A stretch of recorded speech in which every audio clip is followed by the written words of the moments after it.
사랑하는 형제자매 여러분, 잠시 오늘 말씀을 시작하기에 앞서 이 이야기가 여러분의 마음에 울림을 준다면 좋아요를 눌러주십시오.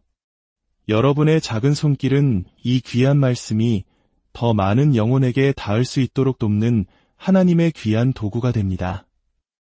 또한 구독을 통해 앞으로도 이 믿음의 여정에 함께 동행해 주시길 소망합니다. 이제 말씀을 듣는 여러분 모두에게 하나님의 크신 은혜와 평강이 함께 하시기를 기도합니다. 성경을 펼쳐 마지막 장 말라기를 읽어본 적이 있으신가요? 한 선지자가 주의 길을 예비할 사자의 오심을 예언하며 구약의 장엄한 역사는 막을 내립니다. 그리고 우리가 다음 장을 넘기는 그 찰나의 순간 신약의 첫 페이지에는 광야에서 외치는 세례 요한의 목소리가 울려 퍼지고 마침내 예수 그리스도께서 인류의 역사 속으로 장엄하게 등장하십니다. 성경의 단 한 장 차이. 하지만 그 사이에는 400년이라는 기나긴 시간이 흐르고 있었습니다. 우리는 이 시기를 침묵의 시대라고 부릅니다.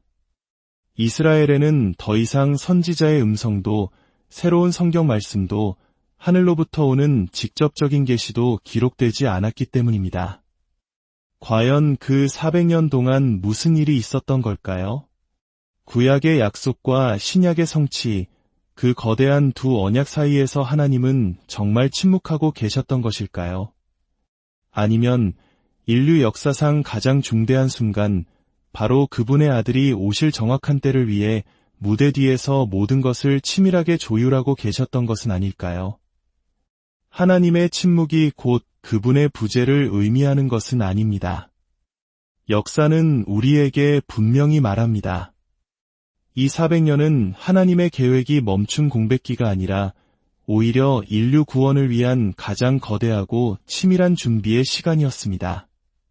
수많은 제국들이 흥망성쇠를 거듭하고 서로 다른 문화들이 충돌하고 융합하며 종교적 체계가 재편되는 그 모든 과정 속에서 세상은 메시아의 도래를 위한 완벽한 환경으로 다듬어지고 있었습니다. 수백 년 전 다니엘 선지자는 놀라운 정확도로 바벨론, 페르시아, 그리스, 로마와 같은 제국들의 등장과 몰락을 예언했습니다. 그리고 그 예언은 이 모든 역사의 소용돌이가 결국 그리스도를 위한 길을 예비하는 결정적인 역할을 하게 될 것임을 우리에게 보여줍니다. 어쩌면 우리 각자의 삶 속에서도 하나님께서 아무 말씀도 하지 않으시는 것처럼 느껴지는 침묵의 시기를 경험할 때가 있을 것입니다. 기도는 응답받지 않는 것 같고 기다림은 끝이 없어 보이는 그런 시간들 말입니다. 바로 이 400년의 이야기가 그 기나긴 기다림의 의미에 대한 답을 우리에게 보여줄지도 모릅니다. 이 이야기는 하나님이 아무 일도 하지 않으시는 것처럼 보일 때조차 실은 보이지 않는 곳에서 모든 것을 움직이고 계신다는 가장 강력한 증거입니다. 그분은 사람들과 민족들, 그리고 역사의 모든 사건들을 당신의 완전한 시간표에 따라 정렬시키고 계시며 그 깊은 뜻은 시간이 흐른 뒤에야 비로소 우리가 이해하게 됩니다. 그러니 이제 우리 함께 이 경이로운 여정을 시작해 봅시다. 이른바 침묵이라 불리는 이 시기의 신비를 하나씩 풀어가며 단지 하나님께서 그리스도를 위해 세상을 어떻게 준비하셨는지를 넘어 우리 자신의 기다림의 계절 속에서도 하나님께서 어떻게 일하고 계시는지를 깊이 깨닫게 되기를 소망합니다. 왜냐하면 때때로 하나님의 침묵은 우리가 버려졌다는 증거가 아니라 우리가 상상할 수 없는 더 위대한 일을 위한 그분의 신성한 준비이기 때문입니다. 전도서 3장 1절은 우리에게 이렇게 상기시켜줍니다. 범사에 기한이 있고 천하만사가 닷대가 있나니 하나님의 침묵은 방치가 아니라 의도된 멈춤이었으며 버림이 아니라 준비의 시간이었습니다. 인류 역사상 가장 위대한 사건을 위한 무대를 세팅하는 시간이었습니다. 비록 이사야나 예레미야와 같은 선지자들이 더 이상 사람들 사이를 거닐지 않았을지라도 역사는 하나님의 손길을 명확히 증거하고 있었습니다. 나라들이 일어나고 무너지는 모든 과정은 이미 성경에 기록된 예언이 하나하나 성취되어가는 과정이었습니다. 수세기 전에 기록된 다니엘서에는 세계 제국들의 계승이 놀라운 정확도로 예견되어 있습니다. 느부갓네살 왕이 꿈꿈에 나타난 거대한 신상, 그 머리는 금으로, 가슴과 팔은 은으로, 배와 넓적다리는 노스로, 종아리는 쇠로, 그리고 발은 쇠와 진흙이 섞여 있었습니다. 이 형상은 바벨론, 페르시아, 그리스, 로마 제국이 차례로 세상을 지배하고 마침내 하나님의 영원한 나라가 도래할 것을 상징했습니다. 실제로 다니엘의 예언대로 예루살렘을 멸망시키고 유대인들을 포로로 삼았던 바벨론 제국은 페르시아의 고레스 왕에 의해 무너졌습니다. 그리고 고레스 왕은 유대인들이 고향으로 돌아가 성전을 재건하도록 허락하는 칙령을 내립니다. 이는 이사야 선지자가 고레스가 태어나기 거의 200년 전에 그의 이름을 직접 언급하며 예언했던 일의 성취였습니다. 어떤 왕국이나 권세도 하나님의 뜻 바깥에서 움직일 수 없다는 분명한 증거입니다. 페르시아의 시대가 저물고 알렉산더 대왕이 이끄는 그리스 제국이 혜성처럼 등장합니다. 그의 위대한 정복 전쟁을 통해 그리스의 문화와 언어, 즉 헬라어가 전 세계로 퍼져나갔습니다. 특히 코인의 헬라어는 당시 세계의 공용어가 되어 훗날 예수님의 말씀과 사도들의 기록이 유대인과 이방인 모두에게 신속하고 명확하게 전달될 수 있는 결정적인 언어적 통로가 되었습니다. 그러나 그리스의 영향은 축복인 동시에 시련이었습니다. 셀레우코스 왕조의 악명 높은 왕, 안티오쿠스 4세 에피파네스는 유대 신앙을 잔혹하게 짓밟았습니다. 그는 예루살렘 성전에 제우스의 제단을 세우고 돼지를 제물로 바치는 만행을 저질렀습니다. 이는 다니엘서에 예언된 멸망하게 하는 가증한 것이 세워진 사건이었습니다. 이 극심한 박해 속에서 유대인들은 신앙을 지키기 위해 목숨을 건 저항을 시작합니다. 바로 마카비 가문이 이끈 혁명입니다. 이 혁명은 단순한 군사적 봉기가 아니라 아브라함과 모세로부터 이어진 언약의 전통을 지키기 위한 이스라엘의 영적인 싸움이었습니다. 마카비 가문의 승리와 성전 정화를 기념하는 절기가 바로 오늘날 우리가 아는 하누카입니다. 이는 절망적인 상황 속에서도 당신의 백성을 결코 버리지 않으시는 하나님의 신실하심을 보여주는 사건이었습니다. 하지만 마카비 혁명으로 세워진 하스몬 왕조 또한 내부의 부패와 분열로 무너져 내렸고 이는 결국 로마 제국의 개입을 불러왔습니다. 주전 63년 로마의 폼페이우스 장군이 예루살렘을 함락시키면서 유다는 로마의 속주가 되었습니다. 독립을 위해 그토록 치열하게 싸웠던 유대 백성은 또 다른 이방 제국의 멍에를 짊어지게 된 것입니다. 로마의 등장은 철저한 군사력과 실용적인 정치체계, 그리고 거대한 도로망을 통해 팍스 로마나, 즉 로마의 평화라 불리는 시대를 열었습니다. 로마가 건설한 정교한 도로들은 제국 구석구석을 연결했으며 이는 훗날 사도들이 복음을 제국 전역에 전파하는데 결정적인 역할을 하게 됩니다. 그러나 이 겉보기의 안정 아래 유대인들의 마음속에는 깊은 갈망과 고통이 꿈틀거리고 있었습니다. 로마의 압제와 가혹한 세금, 그리고 헤롯 대왕과 같은 꼭두각시 왕의 폭정 속에서 유대 사회는 바리새파, 사두개파, 열심당, 에세네파 등으로 갈기갈기 찢어졌습니다. 이러한 고통 속에서 그들은 하나님께서 보내실 메시아에 대한 기대를 더욱 간절하게 키워갔습니다. 갈라디아서 4장 4절은 이렇게 말합니다. 때가 참에 하나님이 그 아들을 보내사 여자에게서 나게 하시고 율법 아래에 나게 하신 것은 그렇습니다. 400년의 침묵은 공백이 아니었습니다. 그것은 장엄한 서곡이었습니다. 페르시아의 귀환 정책, 그리스의 언어 통일, 로마의 도로망과 평화, 그리고 유대인들의 가슴 속에 타오르던 메시아에 대한 열망. 이 모든 것이 완벽하게 맞물려 마침내 무대는 완전히 갖추어졌습니다. 이제 길고 긴 침묵은 깨어지려 합니다. 더 이상 선지자의 외침이 아니라 베들레헴의 한 구유에 누운 아기 예수의 울음소리로, 말씀이 육신이 되어 우리 가운데 오신 그분, 창세전부터 약속된 모든 예언의 성취로 말입니다. 수세기 전에 다니엘, 이사야, 말라기 등 하나님의 영감을 받은 선지자들은 제국들의 흥망성쇠와 세계 권력의 이동, 그리고 메시아가 오시게 될 정확한 조건들까지 예언했습니다. 예언들은 모호한 상징이 아니라 역사 속에서 놀라울 정도의 정밀함으로 성취되었습니다. 이는 하나님께서 인류 역사를 완전히 주관하고 계신다는 확실한 증거입니다. 구약의 마지막 선지자 말라기는 이렇게 예언했습니다. 보라, 내가 내 사자를 보내리니 그가 내 앞에서 길을 준비할 것이요 또 너희가 구하는 바 주가 갑자기 그의 성전에 임하시리니, 이 말씀은 침묵의 시대가 시작되기 직전 하나님께서 인간에게 주신 마지막 약속이었습니다. 그리고 400년 후 그 침묵을 깨고 광야에서 한 사람의 외침이 들려왔습니다.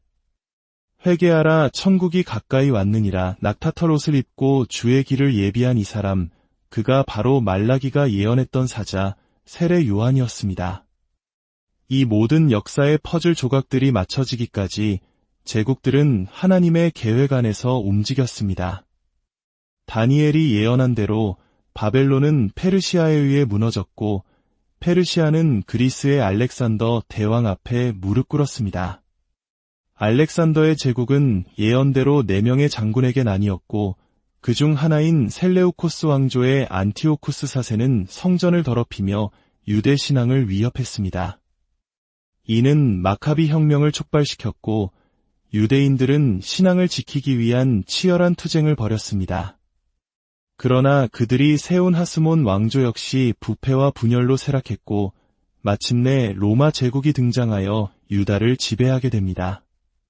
바로 이 로마 제국의 시대, 로마 황제의 인구 조사 명령 때문에 요셉과 마리아는 베들레헴으로 향하게 되고, 그곳에서 미가 선지자의 예언대로 예수 그리스도께서 탄생하십니다.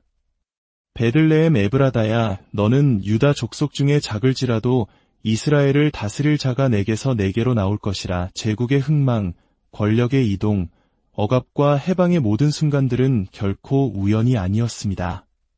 그것은 창세 이전부터 준비된 하나의 거대한 이야기였으며 하나님의 완전한 계획 가운데 이루어진 섭리의 흐름이었습니다. 400년은 침묵의 시간이 아니라 하나님께서 말씀하신 모든 약속이 성취될 준비를 하나하나 완성해 가시는 그분의 손길이 쉬지 않고 일하신 놀라운 시간이었습니다. 헤롯 대왕의 시대, 그는 로마의 힘을 빌어 유대의 왕이 되었습니다. 그는 유대인의 환심을 사기 위해 예루살렘 성전을 이전보다 훨씬 더 웅장하고 화려하게 재건했습니다. 이 성전은 훗날 예수님께서 가르치시고 기적을 행하시며 성전을 정결케 하셨던 바로 그 장소가 됩니다. 그러나 그의 화려한 건축 사업 이면에는 극심한 불안과 잔혹성이 숨어 있었습니다.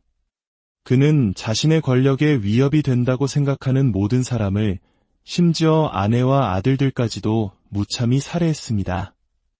그의 통치 말기, 동방에서 온 박사들이 예루살렘에 도착하여 유대인의 왕으로 나신 이가 어디 계시냐고 물었을 때 헤롯의 불안은 극에 달했습니다. 그는 자신의 왕위를 지키기 위해 베들레헴의 2살 이하 남자 아기들을 모두 학살하라는 끔찍한 명령을 내립니다. 그러나 하나님의 계획은 결코 인간의 악함으로 멈추지 않습니다. 요셉은 천사의 경고를 받고 아기 예수와 마리아를 데리고 이집트로 피신하여 헤롯의 칼날을 피했습니다.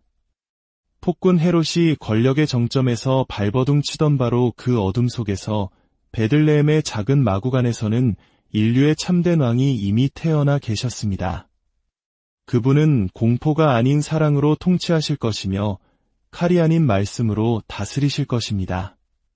그분의 나라는 이 세상에 속하지 않으며 어떤 제국도 무너뜨릴 수 없는 영원한 왕국이 될 것입니다. 400년의 기다림은 끝났습니다. 마침내 메시아께서 오셨습니다.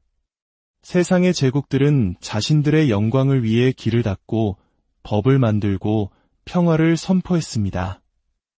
그러나 하나님께서는 그 모든 것을 복음의 확산을 위한 도구로 사용하셨습니다.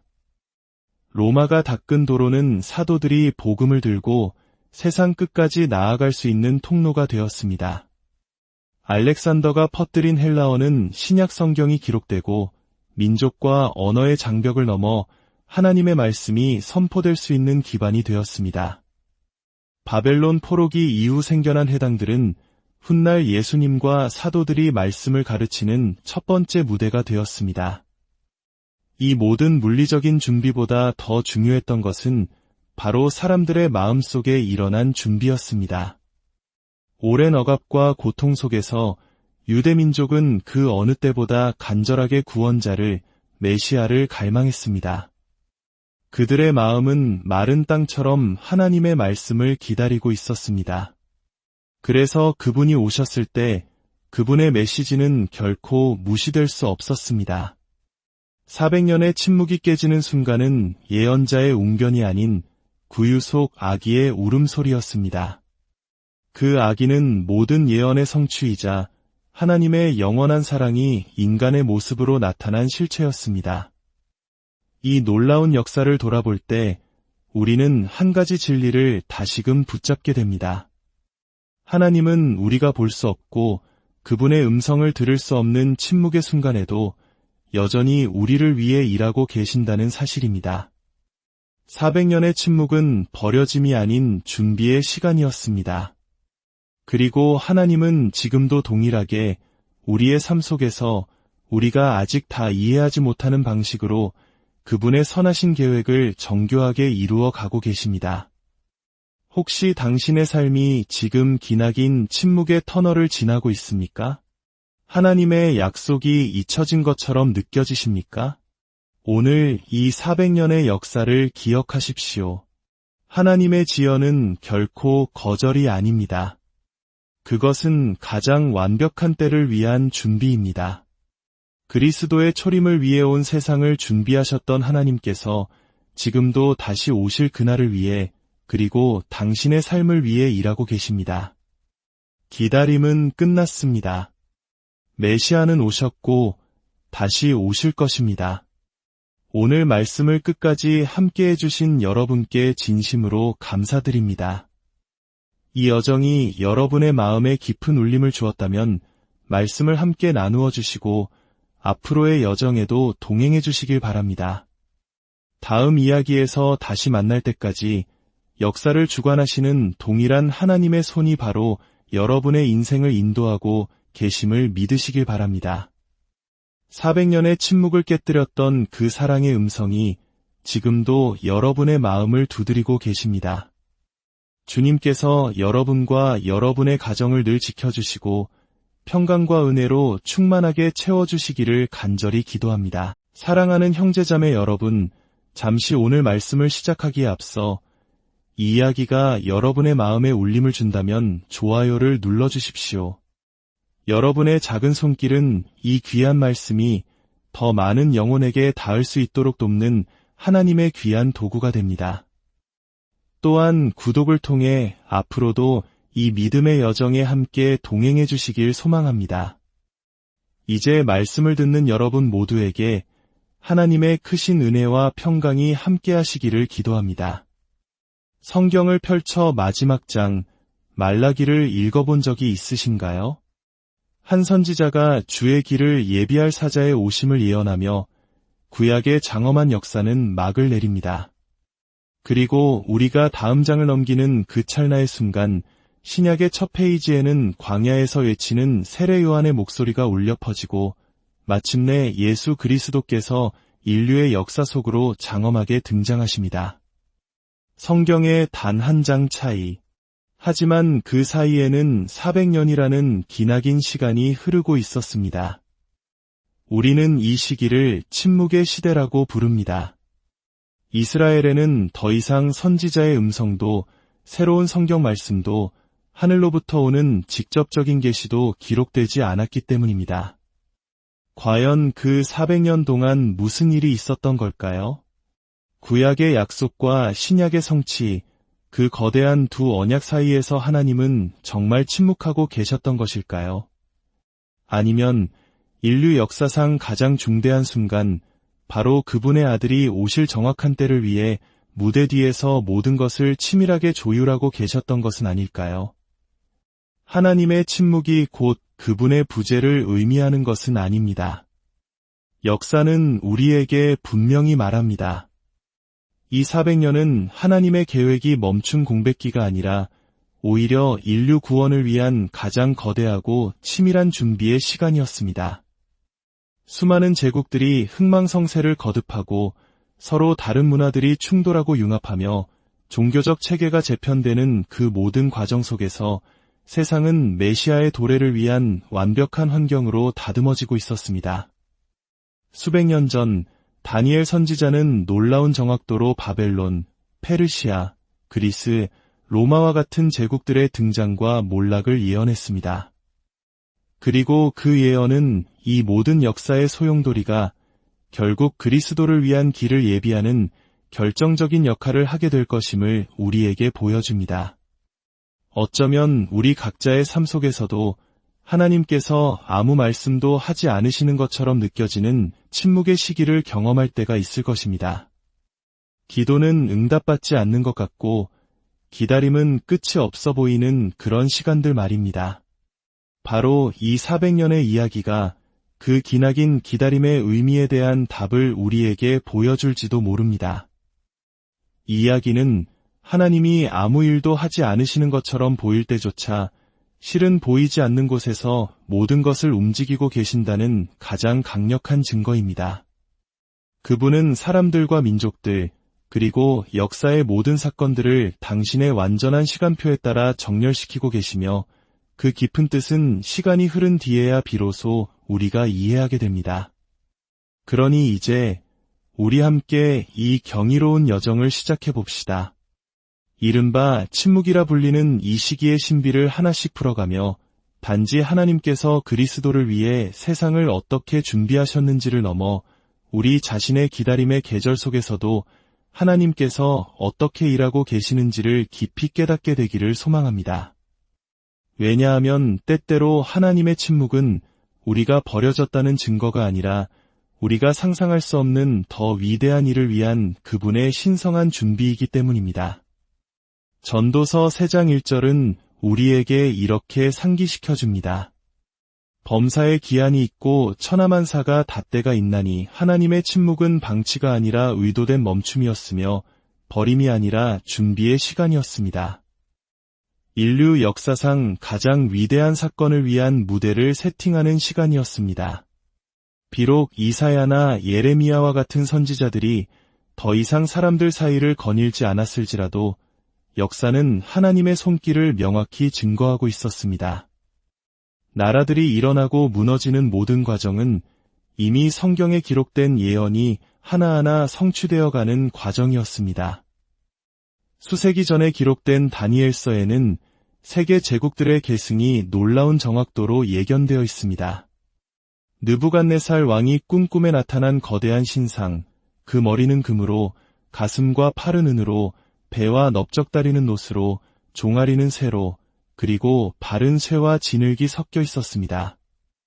이 형상은 바벨론, 페르시아, 그리스, 로마 제국이 차례로 세상을 지배하고 마침내 하나님의 영원한 나라가 도래할 것을 상징했습니다.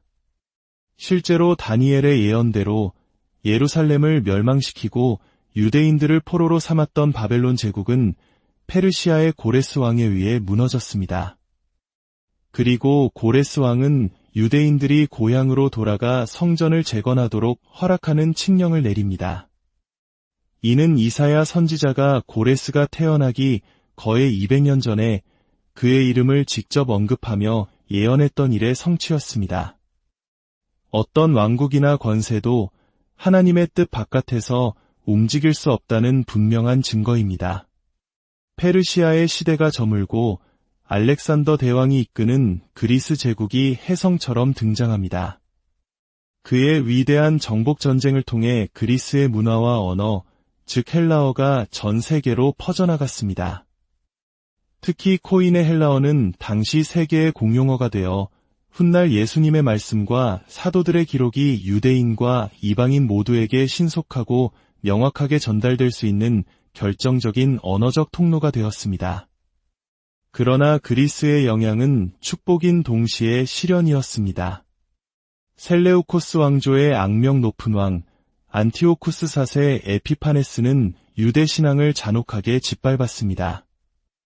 그는 예루살렘 성전에 제우스의 제단을 세우고 돼지를 제물로 바치는 만행을 저질렀습니다. 이는 다니엘서에 예언된 멸망하게 하는 가증한 것이 세워진 사건이었습니다. 이 극심한 박해 속에서 유대인들은 신앙을 지키기 위해 목숨을 건 저항을 시작합니다. 바로 마카비 가문이 이끈 혁명입니다. 이 혁명은 단순한 군사적 봉기가 아니라 아브라함과 모세로부터 이어진 언약의 전통을 지키기 위한 이스라엘의 영적인 싸움이었습니다. 마카비 가문의 승리와 성전 정화를 기념하는 절기가 바로 오늘날 우리가 아는 한우카입니다. 이는 절망적인 상황 속에서도 당신의 백성을 결코 버리지 않으시는 하나님의 신실하심을 보여주는 사건이었습니다. 하지만 마카비 혁명으로 세워진 하스몬 왕조 또한 내부의 부패와 분열로 무너져 내렸고, 이는 결국 로마 제국의 개입을 불러왔습니다. 주전 63년 로마의 폼페이우스 장군이 예루살렘을 함락시키면서 유다는 로마의 속주가 되었습니다. 독립을 위해 그토록 치열하게 싸웠던 유대 백성은 또 다른 이방 제국의 멍에를 짊어지게 된 것입니다. 로마의 등장은 철저한 군사력과 실용적인 정치체계, 그리고 거대한 도로망을 통해 팍스 로마나, 즉 로마의 평화라 불리는 시대를 열었습니다. 로마가 건설한 정교한 도로들은 제국 구석구석을 연결했으며, 이는 훗날 사도들이 복음을 제국 전역에 전파하는 데 결정적인 역할을 하게 됩니다. 그러나 이 겉보기의 안정 아래 유대인들의 마음속에는 깊은 갈망과 고통이 꿈틀거리고 있었습니다. 로마의 압제와 가혹한 세금, 그리고 헤롯 대왕과 같은 꼭두각시 왕의 폭정 속에서 유대 사회는 바리새파, 사두개파, 열심당, 에세네파 등으로 갈기갈기 찢어졌습니다. 이러한 고통 속에서 그들은 하나님께서 보내실 메시아에 대한 기대를 더욱 간절하게 키워갔습니다. 갈라디아서 4장 4절은 이렇게 말합니다. 때가 참에 하나님이 그 아들을 보내사 여자에게서 나게 하시고 율법 아래에 나게 하신 것은 그렇습니다. 400년의 침묵은 공백이 아니었습니다. 그것은 장엄한 서곡이었습니다. 페르시아의 귀환 정책, 그리스의 언어 통일, 로마의 도로망과 평화, 그리고 유대인들의 가슴 속에 타오르던 메시아에 대한 열망. 이 모든 것이 완벽하게 맞물려 마침내 무대는 완전히 갖추어졌습니다. 이제 길고 긴 침묵은 깨어지려 합니다. 더 이상 선지자의 외침이 아니라 베들레헴의 한 구유에 누운 아기 예수의 울음소리로, 말씀이 육신이 되어 우리 가운데 오신 그분, 창세전부터 약속된 모든 예언의 성취로 말입니다. 수세기 전에 다니엘, 이사야, 말라기 등 하나님의 영감을 받은 선지자들은 제국들의 흥망성쇠와 세계 권력의 이동, 그리고 메시아가 오시게 될 정확한 조건들까지 예언했습니다. 예언들은 모호한 상징이 아니라 역사 속에서 놀라울 정도의 정밀함으로 성취되었습니다. 이는 하나님께서 인류 역사를 완전히 주관하고 계신다는 확실한 증거입니다. 구약의 마지막 선지자 말라기는 이렇게 예언했습니다. 보라, 내가 내 사자를 보내리니 그가 내 앞에서 길을 준비할 것이요 또 너희가 구하는 바 주가 갑자기 그의 성전에 임하시리니, 이 말씀은 침묵의 시대가 시작되기 직전 하나님께서 인간에게 주신 마지막 약속이었습니다. 그리고 400년 후 그 침묵을 깨고 광야에서 한 사람의 외침이 들려왔습니다. 회개하라, 천국이 가까이 왔느니라. 낙타털 옷을 입고 주의 길을 예비한 이 사람, 그가 바로 말라기가 예언했던 사자 세례 요한이었습니다. 이 모든 역사의 퍼즐 조각들이 맞춰지기까지 제국들은 하나님의 계획 안에서 움직였습니다. 다니엘이 예언한 대로 바벨론은 페르시아에 의해 무너졌고 페르시아는 그리스의 알렉산더 대왕 앞에 무릎 꿇었습니다. 알렉산더의 제국은 예언대로 4명의 장군에게 나뉘었고 그중 하나인 셀레우코스 왕조의 안티오쿠스 사세는 성전을 더럽히며 유대 신앙을 위협했습니다. 이는 마카비 혁명을 촉발시켰고 유대인들은 신앙을 지키기 위한 치열한 투쟁을 벌였습니다. 그러나 그들이 세운 하스몬 왕조 역시 부패와 분열로 쇠락했고 마침내 로마 제국이 등장하여 유다를 지배하게 됩니다. 바로 이 로마 제국의 시대, 로마 황제의 인구 조사 명령 때문에 요셉과 마리아는 베들레헴으로 향하게 되고 그곳에서 미가 선지자의 예언대로 예수 그리스도께서 탄생하십니다. 베들레헴 에브라다야, 너는 유다 족속 중에 작을지라도 이스라엘을 다스릴 자가 내게서 내게로 나올 것이라. 제국의 흥망, 권력의 이동, 억압과 해방의 모든 순간들은 결코 우연이 아니었습니다. 그것은 창세 이전부터 준비된 하나의 거대한 이야기였으며 하나님의 완전한 계획 가운데 이루어진 섭리의 흐름이었습니다. 400년은 침묵의 시간이 아니라 하나님께서 말씀하신 모든 약속이 성취될 준비를 하나하나 완성해 가시는 그분의 손길이 쉬지 않고 일하신 놀라운 시간이었습니다. 헤롯 대왕의 시대, 그는 로마의 힘을 빌어 유대의 왕이 되었습니다. 그는 유대인의 환심을 사기 위해 예루살렘 성전을 이전보다 훨씬 더 웅장하고 화려하게 재건했습니다.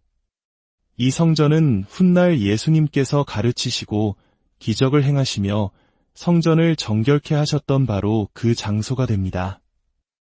그러나 그의 화려한 건축 사업 이면에는 극심한 불안과 잔혹성이 숨어 있었습니다. 그는 자신의 권력에 위협이 된다고 생각하는 모든 사람을, 심지어 아내와 아들들까지도 무참히 살해했습니다. 그의 통치 말기, 동방에서 온 박사들이 예루살렘에 도착하여 유대인의 왕으로 나신 이가 어디 계시냐고 물었을 때 헤롯의 불안은 극에 달했습니다. 그는 자신의 왕위를 지키기 위해 베들레헴의 2살 이하 남자 아기들을 모두 학살하라는 끔찍한 명령을 내립니다. 그러나 하나님의 계획은 결코 인간의 악함으로 멈추지 않습니다. 요셉은 천사의 경고를 받고 아기 예수와 마리아를 데리고 이집트로 피신하여 헤롯의 칼날을 피했습니다. 폭군 헤롯이 권력의 정점에서 발버둥 치던 바로 그 어둠 속에서 베들레헴의 작은 마구간에서는 인류의 참된 왕이 이미 태어나 계셨습니다. 그분은 공포가 아닌 사랑으로 통치하실 것이며 칼이 아닌 말씀으로 다스리실 것입니다.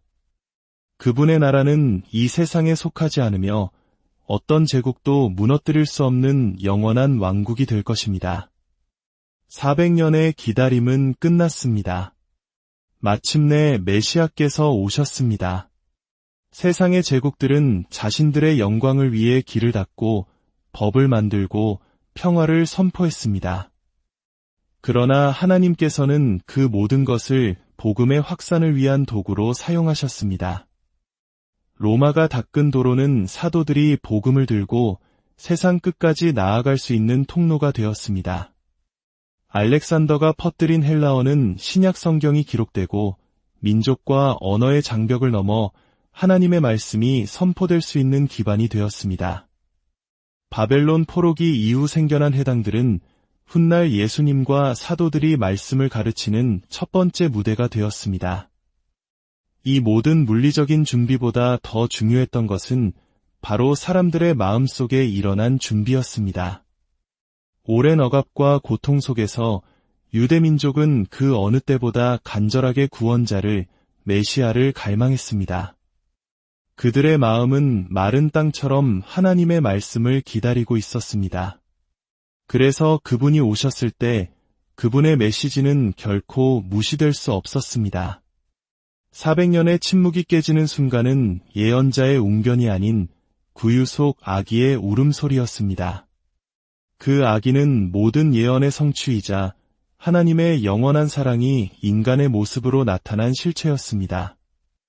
이 놀라운 역사를 돌아볼 때 우리는 한 가지 진리를 다시금 붙잡게 됩니다. 하나님은 우리가 볼 수 없고 그분의 음성을 들을 수 없는 침묵의 순간에도 여전히 우리를 위해 일하고 계신다는 사실입니다. 400년의 침묵은 버려짐이 아닌 준비의 시간이었습니다. 그리고 하나님은 지금도 동일하게 우리의 삶 속에서 우리가 아직 다 이해하지 못하는 방식으로 그분의 선하신 계획을 정교하게 이루어 가고 계십니다. 혹시 당신의 삶이 지금 기나긴 침묵의 터널을 지나고 있습니까? 하나님의 약속이 잊혀진 것처럼 느껴지십니까? 오늘 이 400년의 역사를 기억하십시오. 하나님의 지연은 결코 거절이 아닙니다. 그것은 가장 완벽한 때를 위한 준비입니다. 그리스도의 초림을 위해 온 세상을 준비하셨던 하나님께서 지금도 다시 오실 그날을 위해 그리고 당신의 삶을 위해 일하고 계십니다. 기다림은 끝났습니다. 메시아는 오셨고 다시 오실 것입니다. 오늘 말씀을 끝까지 함께 해주신 여러분께 진심으로 감사드립니다. 이 여정이 여러분의 마음에 깊은 울림을 주었다면 말씀을 함께 나누어 주시고 앞으로의 여정에도 동행해 주시길 바랍니다. 다음 이야기에서 다시 만날 때까지 역사를 주관하시는 동일한 하나님의 손이 바로 여러분의 인생을 인도하고 계심을 믿으시길 바랍니다. 400년의 침묵을 깨뜨렸던 그 사랑의 음성이 지금도 여러분의 마음을 두드리고 계십니다. 주님께서 여러분과 여러분의 가정을 늘 지켜주시고 평강과 은혜로 충만하게 채워주시기를 간절히 기도합니다. 사랑하는 형제자매 여러분, 잠시 오늘 말씀을 시작하기에 앞서 이 이야기가 여러분의 마음에 울림을 준다면 좋아요를 눌러주십시오. 여러분의 작은 손길은 이 귀한 말씀이 더 많은 영혼에게 닿을 수 있도록 돕는 하나님의 귀한 도구가 됩니다. 또한 구독을 통해 앞으로도 이 믿음의 여정에 함께 동행해 주시길 소망합니다. 이제 말씀을 듣는 여러분 모두에게 하나님의 크신 은혜와 평강이 함께 하시기를 기도합니다. 성경을 펼쳐 마지막 장 말라기를 읽어본 적이 있으신가요? 한 선지자가 주의 길을 예비할 사자의 오심을 예언하며 구약의 장엄한 역사는 막을 내립니다. 그리고 우리가 다음 장을 넘기는 그 찰나의 순간 신약의 첫 페이지에는 광야에서 외치는 세례 요한의 목소리가 울려 퍼지고 마침내 예수 그리스도께서 인류의 역사 속으로 장엄하게 등장하십니다. 성경의 단 한 장 차이. 하지만 그 사이에는 400년이라는 기나긴 시간이 흐르고 있었습니다. 우리는 이 시기를 침묵의 시대라고 부릅니다. 이스라엘에는 더 이상 선지자의 음성도 새로운 성경 말씀도 하늘로부터 오는 직접적인 계시도 기록되지 않았기 때문입니다. 과연 그 400년 동안 무슨 일이 있었던 걸까요? 구약의 약속과 신약의 성취, 그 거대한 두 언약 사이에서 하나님은 정말 침묵하고 계셨던 것일까요? 아니면 인류 역사상 가장 중대한 순간, 바로 그분의 아들이 오실 정확한 때를 위해 무대 뒤에서 모든 것을 치밀하게 조율하고 계셨던 것은 아닐까요? 하나님의 침묵이 곧 그분의 부재를 의미하는 것은 아닙니다. 역사는 우리에게 분명히 말합니다. 이 400년은 하나님의 계획이 멈춘 공백기가 아니라 오히려 인류 구원을 위한 가장 거대하고 치밀한 준비의 시간이었습니다. 수많은 제국들이 흥망성쇠를 거듭하고 서로 다른 문화들이 충돌하고 융합하며 종교적 체계가 재편되는 그 모든 과정 속에서 세상은 메시아의 도래를 위한 완벽한 환경으로 다듬어지고 있었습니다. 수백 년 전 다니엘 선지자는 놀라운 정확도로 바벨론, 페르시아, 그리스, 로마와 같은 제국들의 등장과 몰락을 예언했습니다. 그리고 그 예언은 이 모든 역사의 소용돌이가 결국 그리스도를 위한 길을 예비하는 결정적인 역할을 하게 될 것임을 우리에게 보여줍니다. 어쩌면 우리 각자의 삶 속에서도 하나님께서 아무 말씀도 하지 않으시는 것처럼 느껴지는 침묵의 시기를 경험할 때가 있을 것입니다. 기도는 응답받지 않는 것 같고 기다림은 끝이 없어 보이는 그런 시간들 말입니다. 바로 이 400년의 이야기가 그 기나긴 기다림의 의미에 대한 답을 우리에게 보여줄지도 모릅니다. 이 이야기는 하나님이 아무 일도 하지 않으시는 것처럼 보일 때조차 실은 보이지 않는 곳에서 모든 것을 움직이고 계신다는 가장 강력한 증거입니다. 그분은 사람들과 민족들, 그리고 역사의 모든 사건들을 당신의 완전한 시간표에 따라 정렬시키고 계시며 그 깊은 뜻은 시간이 흐른 뒤에야 비로소 우리가 이해하게 됩니다. 그러니 이제 우리 함께 이 경이로운 여정을 시작해 봅시다. 이른바 침묵이라 불리는 이 시기의 신비를 하나씩 풀어가며 단지 하나님께서 그리스도를 위해 세상을 어떻게 준비하셨는지를 넘어 우리 자신의 기다림의 계절 속에서도 하나님께서 어떻게 일하고 계시는지를 깊이 깨닫게 되기를 소망합니다. 왜냐하면 때때로 하나님의 침묵은 우리가 버려졌다는 증거가 아니라 우리가 상상할 수 없는 더 위대한 일을 위한 그분의 신성한 준비이기 때문입니다. 전도서 3장 1절은 우리에게 이렇게 상기시켜줍니다. 범사에 기한이 있고 천하만사가 닷때가 있나니 하나님의 침묵은 방치가 아니라 의도된 멈춤이었으며 버림이 아니라 준비의 시간이었습니다. 인류 역사상 가장 위대한 사건을 위한 무대를 세팅하는 시간이었습니다. 비록 이사야나 예레미야와 같은 선지자들이 더 이상 사람들 사이를 거닐지 않았을지라도 역사는 하나님의 손길을 명확히 증거하고 있었습니다. 나라들이 일어나고 무너지는 모든 과정은 이미 성경에 기록된 예언이 하나하나 성취되어가는 과정이었습니다. 수세기 전에 기록된 다니엘서에는 세계 제국들의 계승이 놀라운 정확도로 예견되어 있습니다.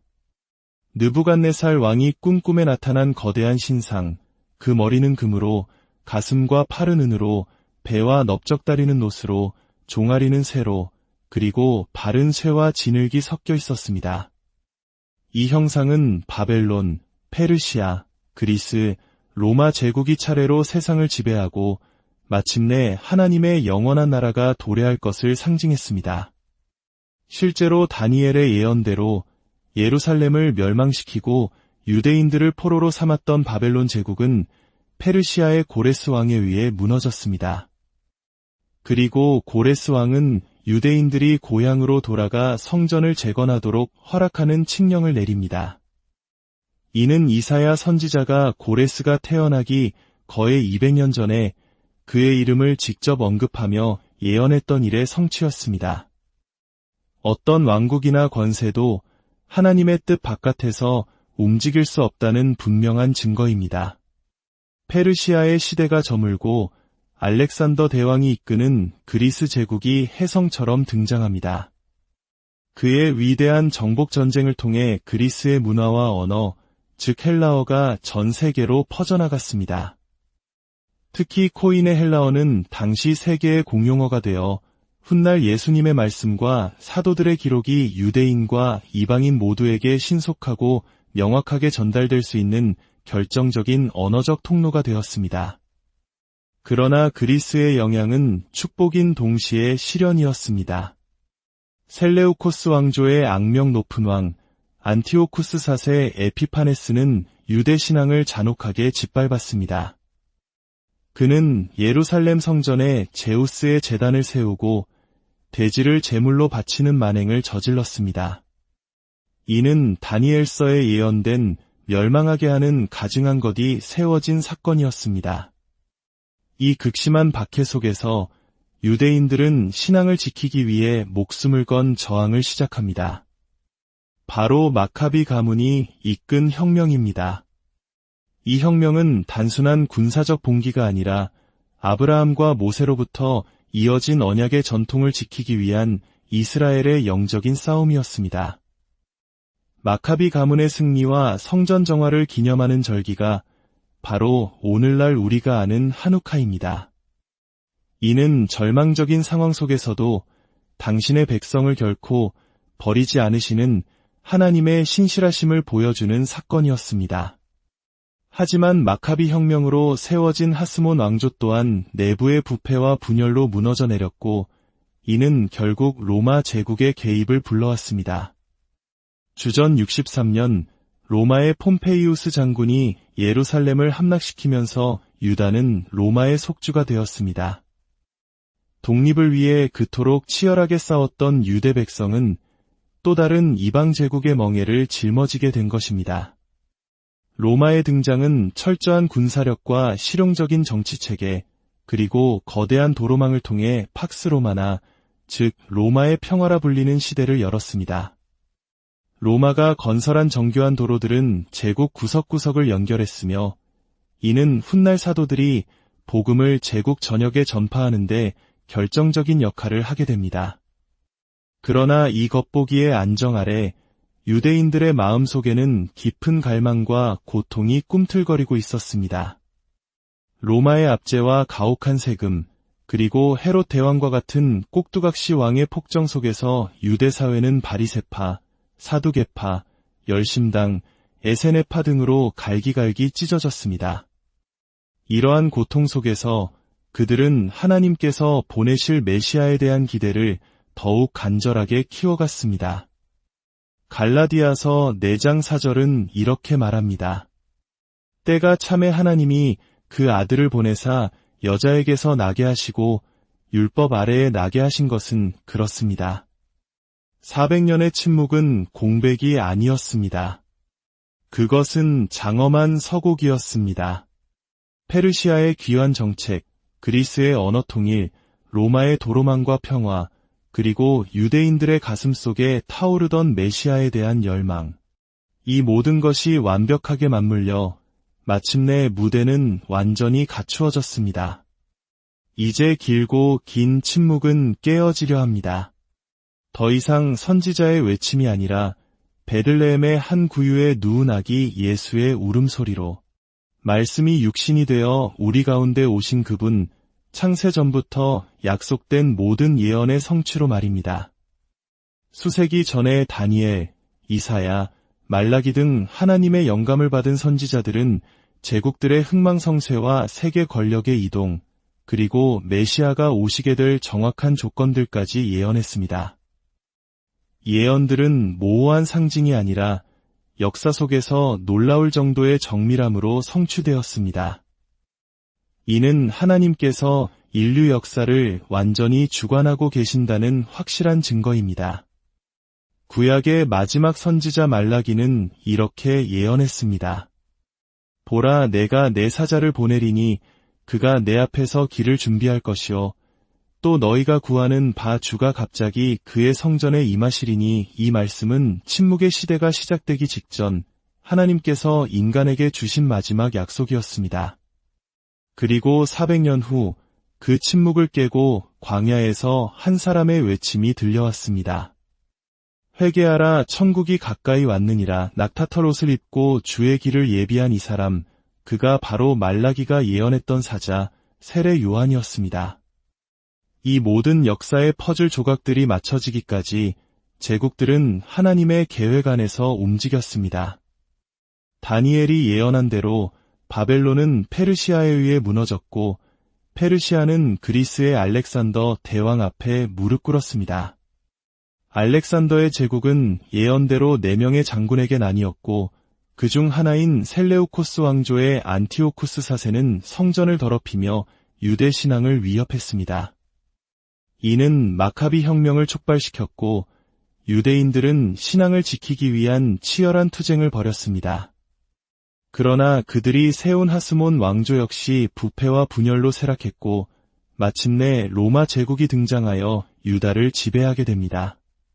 바로 이 로마 제국의 시대, 로마 황제의 인구 조사 명령 때문에 요셉과 마리아는 베들레헴으로 향하게 되고, 그곳에서 미가 선지자의 예언대로 예수 그리스도께서 탄생하십니다. 베들레헴 에브라다야, 너는 유다 족속 중에 작을지라도 이스라엘을 다스릴 자가 내게서 내게로 나올 것이라. 제국의 흥망, 권력의 이동, 억압과 해방의 모든 순간들은 결코 우연이 아니었습니다. 그것은 창세 이전부터 준비된 하나의 거대한 이야기였으며 하나님의 완전한 계획 가운데 이루어진 섭리의 흐름이었습니다. 400년은 침묵의 시간이 아니라 하나님께서 말씀하신 모든 약속이 성취될 준비를 하나하나 완성해 가시는 그분의 손길이 쉬지 않고 일하신 놀라운 시간이었습니다. 헤롯 대왕의 시대, 그는 로마의 힘을 빌어 유대의 왕이 되었습니다. 그는 유대인의 환심을 사기 위해 예루살렘 성전을 이전보다 훨씬 더 웅장하고 화려하게 재건했습니다. 이 성전은 훗날 예수님께서 가르치시고 기적을 행하시며 성전을 정결케 하셨던 바로 그 장소가 됩니다. 그러나 그의 화려한 건축 사업 이면에는 극심한 불안과 잔혹성이 숨어 있었습니다. 그는 자신의 권력에 위협이 된다고 생각하는 모든 사람을, 심지어 아내와 아들들까지도 무참히 살해했습니다. 그의 통치 말기, 동방에서 온 박사들이 예루살렘에 도착하여 유대인의 왕으로 나신 이가 어디 계시냐고 물었을 때 헤롯의 불안은 극에 달했습니다. 그는 자신의 왕위를 지키기 위해 베들레헴의 2살 이하 남자 아기들을 모두 학살하라는 끔찍한 명령을 내립니다. 그러나 하나님의 계획은 결코 인간의 악함으로 멈추지 않습니다. 요셉은 천사의 경고를 받고 아기 예수와 마리아를 데리고 이집트로 피신하여 헤롯의 칼날을 피했습니다. 폭군 헤롯이 권력의 정점에서 발버둥 치던 바로 그 어둠 속에서 베들레헴의 작은 마구간에서는 인류의 참된 왕이 이미 태어나 계셨습니다.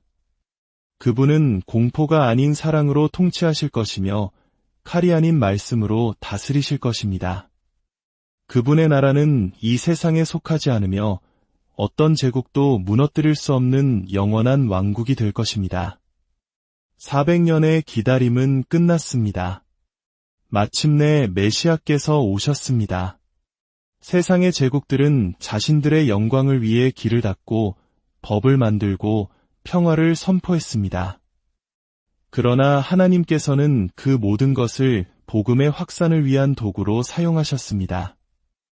로마가 닦은 도로는 사도들이 복음을 들고 세상 끝까지 나아갈 수 있는 통로가 되었습니다. 알렉산더가 퍼뜨린 헬라어는 신약 성경이 기록되고 민족과 언어의 장벽을 넘어 하나님의 말씀이 선포될 수 있는 기반이 되었습니다. 바벨론 포로기 이후 생겨난 해당들은 훗날 예수님과 사도들이 말씀을 가르치는 첫 번째 무대가 되었습니다. 이 모든 물리적인 준비보다 더 중요했던 것은 바로 사람들의 마음속에 일어난 준비였습니다. 오랜 억압과 고통 속에서 유대민족은 그 어느 때보다 간절하게 구원자를, 메시아를 갈망했습니다. 그들의 마음은 마른 땅처럼 하나님의 말씀을 기다리고 있었습니다. 그래서 그분이 오셨을 때 그분의 메시지는 결코 무시될 수 없었습니다. 400년의 침묵이 깨지는 순간은 예언자의 웅변이 아닌 구유 속 아기의 울음소리였습니다. 그 아기는 모든 예언의 성취이자 하나님의 영원한 사랑이 인간의 모습으로 나타난 실체였습니다. 이 놀라운 역사를 돌아볼 때 우리는 한 가지 진리를 다시금 붙잡게 됩니다. 하나님은 우리가 볼 수 없고 그분의 음성을 들을 수 없는 침묵의 순간에도 여전히 우리를 위해 일하고 계신다는 사실입니다. 400년의 침묵은 버려짐이 아닌 준비의 시간이었습니다. 그리고 하나님은 지금도 동일하게 우리의 삶 속에서 우리가 아직 다 이해하지 못하는 방식으로 그분의 선하신 계획을 정교하게 이루어 가고 계십니다. 혹시 당신의 삶이 지금 기나긴 침묵의 터널을 지나고 있습니까? 하나님의 약속이 잊혀진 것처럼 느껴지십니까? 오늘 이 400년의 역사를 기억하십시오. 하나님의 지연은 결코 거절이 아닙니다. 그것은 가장 완벽한 때를 위한 준비입니다. 그리스도의 초림을 위해 온 세상을 준비하셨던 하나님께서 지금도 다시 오실 그날을 위해 그리고 당신의 삶을 위해 일하고 계십니다. 기다림은 끝났습니다. 메시아는 오셨고 다시 오실 것입니다. 오늘 말씀을 끝까지 함께 해주신 여러분께 진심으로 감사드립니다. 이 여정이 여러분의 마음에 깊은 울림을 주었다면 말씀을 함께 나누어 주시고 앞으로의 여정에도 동행해 주시길 바랍니다. 다음 이야기에서 다시 만날 때까지 역사를 주관하시는 동일한 하나님의 손이 바로 여러분의 인생을 인도하고 계심을 믿으시길 바랍니다. 400년의 침묵을 깨뜨렸던 그 사랑의 음성이 지금도 여러분의 마음을 두드리고 계십니다. 주님께서 여러분과 여러분의 가정을 늘 지켜주시고 평강과 은혜로 충만하게 채워주시기를 간절히 기도합니다. 사랑하는 형제자매 여러분, 잠시 오늘 말씀을 시작하기에 앞서 이 이야기가 여러분의 마음에 울림을 준다면 좋아요를 눌러주십시오. 여러분의 작은 손길은 이 귀한 말씀이 더 많은 영혼에게 닿을 수 있도록 돕는 하나님의 귀한 도구가 됩니다. 또한 구독을 통해 앞으로도 이 믿음의 여정에 함께 동행해 주시길 소망합니다. 이제 말씀을 듣는 여러분 모두에게 하나님의 크신 은혜와 평강이 함께 하시기를 기도합니다. 성경을 펼쳐 마지막 장 말라기를 읽어본 적이 있으신가요? 한 선지자가 주의 길을 예비할 사자의 오심을 예언하며 구약의 장엄한 역사는 막을 내립니다. 그리고 우리가 다음 장을 넘기는 그 찰나의 순간 신약의 첫 페이지에는 광야에서 외치는 세례 요한의 목소리가 울려 퍼지고 마침내 예수 그리스도께서 인류의 역사 속으로 장엄하게 등장하십니다. 성경의 단 한 장 차이. 하지만 그 사이에는 400년이라는 기나긴 시간이 흐르고 있었습니다. 우리는 이 시기를 침묵의 시대라고 부릅니다. 이스라엘에는 더 이상 선지자의 음성도 새로운 성경 말씀도 하늘로부터 오는 직접적인 계시도 기록되지 않았기 때문입니다. 과연 그 400년 동안 무슨 일이 있었던 걸까요? 구약의 약속과 신약의 성취, 그 거대한 두 언약 사이에서 하나님은 정말 침묵하고 계셨던 것일까요? 아니면 인류 역사상 가장 중대한 순간, 바로 그분의 아들이 오실 정확한 때를 위해 무대 뒤에서 모든 것을 치밀하게 조율하고 계셨던 것은 아닐까요? 하나님의 침묵이 곧 그분의 부재를 의미하는 것은 아닙니다. 역사는 우리에게 분명히 말합니다. 이 400년은 하나님의 계획이 멈춘 공백기가 아니라 오히려 인류 구원을 위한 가장 거대하고 치밀한 준비의 시간이었습니다. 수많은 제국들이 흥망성쇠를 거듭하고 서로 다른 문화들이 충돌하고 융합하며 종교적 체계가 재편되는 그 모든 과정 속에서 세상은 메시아의 도래를 위한 완벽한 환경으로 다듬어지고 있었습니다. 수백 년 전 다니엘 선지자는 놀라운 정확도로 바벨론, 페르시아, 그리스, 로마와 같은 제국들의 등장과 몰락을 예언했습니다. 그리고 그 예언은 이 모든 역사의 소용돌이가 결국 그리스도를 위한 길을 예비하는 결정적인 역할을 하게 될 것임을 우리에게 보여줍니다. 어쩌면 우리 각자의 삶 속에서도 하나님께서 아무 말씀도 하지 않으시는 것처럼 느껴지는 침묵의 시기를 경험할 때가 있을 것입니다. 기도는 응답받지 않는 것 같고 기다림은 끝이 없어 보이는 그런 시간들 말입니다. 바로 이 400년의 이야기가 그 기나긴 기다림의 의미에 대한 답을 우리에게 보여줄지도 모릅니다. 이 이야기는 하나님이 아무 일도 하지 않으시는 것처럼 보일 때조차 실은 보이지 않는 곳에서 모든 것을 움직이고 계신다는 가장 강력한 증거입니다. 그분은 사람들과 민족들, 그리고 역사의 모든 사건들을 당신의 완전한 시간표에 따라 정렬시키고 계시며 그 깊은 뜻은 시간이 흐른 뒤에야 비로소 우리가 이해하게 됩니다. 그러니 이제 우리 함께 이 경이로운 여정을 시작해 봅시다. 이른바 침묵이라 불리는 이 시기의 신비를 하나씩 풀어가며 단지 하나님께서 그리스도를 위해 세상을 어떻게 준비하셨는지를 넘어 우리 자신의 기다림의 계절 속에서도 하나님께서 어떻게 일하고 계시는지를 깊이 깨닫게 되기를 소망합니다.